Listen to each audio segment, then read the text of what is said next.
If you're called to be Dr. King, what happens if her calling is not to be Coretta? If you're called to be Dr. King, what happens if her calling is to not be Coretta? What's happening, y'all? This is Mike D with Black Fathers Now, where we're bringing the village to the brothers. Every couple of weeks, you can look forward to a quick inspirational message or a thought-provoking guest with knowledge and wisdom, all geared towards helping you be the best father that you can be. We're bringing the village to you. Now it's your turn to do something with what you learned. All right, y'all. Let's go.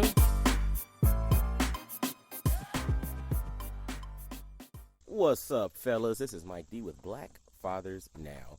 And hope y'all are having a great day. I hope everything is happening the way that it's supposed to. And again, as I always say, I hope you are out there living your best life, doing what you've been called to do, and impacting the world, impacting your families, impacting those that you touch on a daily basis to maximum capacity. The world depends on it, fellas.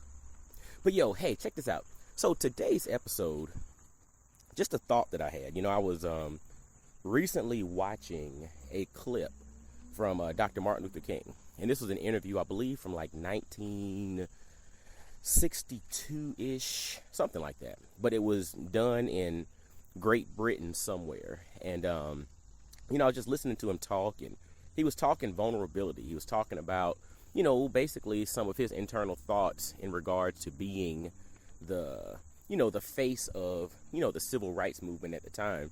And it was just interesting. And one of the things that he talked about, or one of the questions that was asked to him was when, the interviewer said, when you feared for your safety, were there times in which you had to send your family away?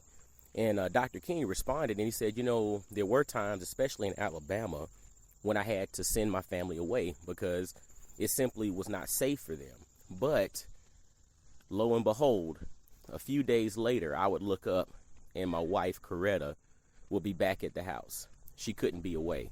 She had to be a part of it no matter what. And that thing made me think.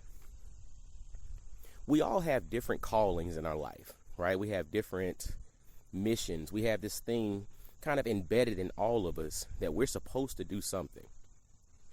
The question to me, or the question for you all today, if you're called to be Dr. King, what happens if her calling is not to be Coretta? If you're called to be Dr. King, what happens if her calling is to not be Coretta? And it just made me think, because, I think that's a struggle that a lot of folks have, especially, married couples, in regards to one person feels that they're led to do something, and maybe that spouse, that really ain't their calling. So what do you do? How do you do that? How do you overcome that challenge? How do you either, do your thing in spite of, your spouse's, either opposition or non-involvement? Or how do you figure out a way to, communicate it in a way that makes sense for both of you?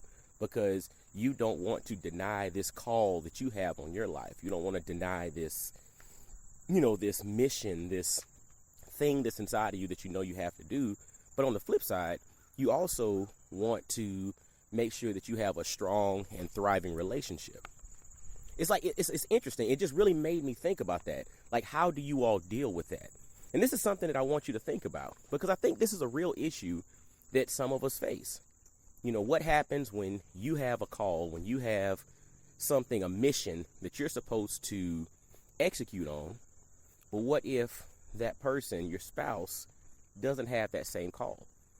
It's just, I don't know. I don't have an answer here, fellas, but I really want you to think, because when I saw that interview with Dr. King, it just really showed me the value of being on one accord and moving in unison, behind one mission. But what happens when that's not the case?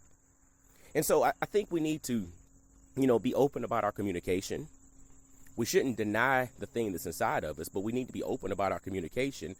But we also need to provide a platform in which our spouse has the flexibility and the freedom to openly communicate their desires to us. Because again, it's not just us, it's our families, right? Yes, we're charged with leading our families and protecting and providing and, and being the face of this thing. But the reality is it's not just about you. And I have to think about that on a personal level for myself. It's not just about me. What does my wife think about this? As my kids start to get old enough to really have opinions and thoughts and perspectives, what do my kids think about this? Even if it's a mission that I feel is embedded in me, does that groove with them? And I guess my question to you with the thing that you've been called to do, does that groove with your spouse?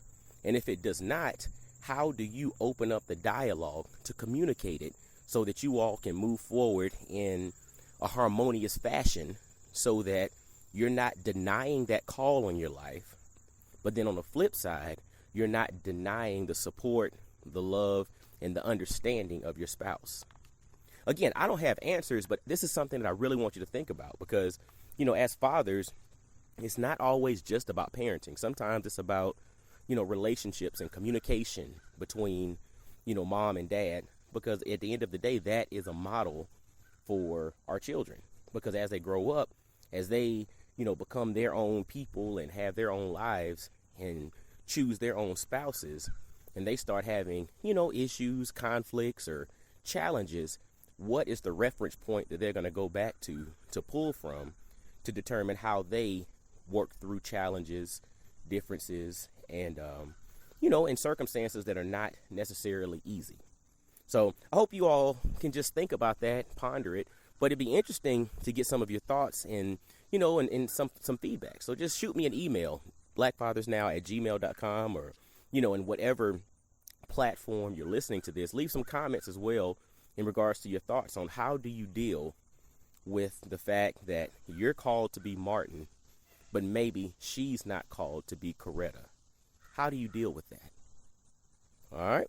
Well, hey, fellas, as always, visit blackfathersnow.com.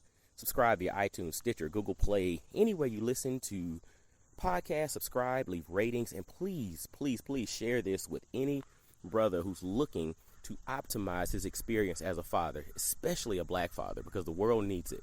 The world needs to see the best of us day in and day out, and we need to continue to show and be social proof of our relevance in society. Yes, the media is going to show a lot of crap. We have to do our job to make sure that we are the balancing force to that thing that gets put out there that doesn't show us in the best light. So make sure to visit blackfathersnow.com, subscribe, share, and look, when you go to Black Fathers Now, make sure to click on apparel, grab some dope apparel that celebrates the nuances of the black family. And hey, until next time, y'all be blessed, well, and wise. And I'll holla at you. Peace. Yo, fellas, I hope you enjoyed today's episode.